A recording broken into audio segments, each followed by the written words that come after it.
महाराष्ट्रात पुन्हा गुंडाराज चालू आहे का?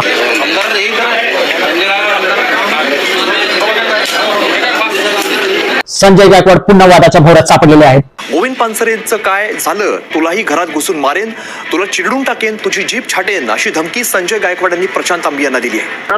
मुसलमान त्याला मी शिवाय हसड्या, त्याला मी जीभ हसडायची जी काही भाषा वापरली.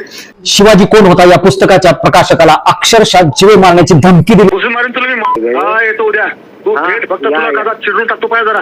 हा या बघूया. संजय गायकवाड कोणी महाराष्ट्राला आमदार जरा चेक कर. तू बी कोण आहे? चेक कर, तू फेसबुक कर, व्हिडिओ कर, युट्यूब कर, पाय समजेल तुला काय आता. डॉन आहे का मोठा? हे तुला समजेल काय आता. बर तू जीप कापून टाकेन मी.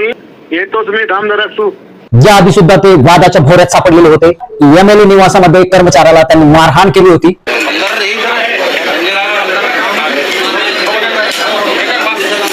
राहुल गांधी यांची जीप जो कोणी कापून आणेल त्याला 10 लाख रुपये देण्याचे त्यांनी आव्हान केले होते.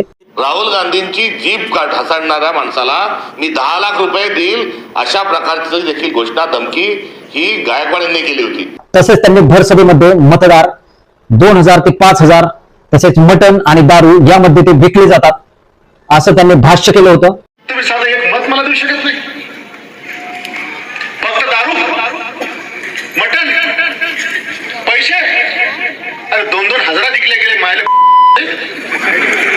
2-2 हजार, 5,000 याच्यापेक्षा तर झाल्यापेक्षा. अशा प्रकारच्या कित्येक वादामध्ये ते सापडलेले आहेत. सततच्या अशा घटनांमुळे विरोधक त्यांना हे नेते नाहीत तर गुंडगिरी आहे असं म्हणतात.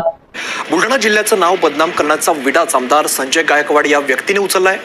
मग ते आमदार निवासातील कॅन्टीनमध्ये हाणामारी असो, सुरक्षेसाठी असणाऱ्या पोलिसांना स्वतःची गाडी धुवायला सांगणं असो, की आता प्रशांत आंबी यांना धमकी असो.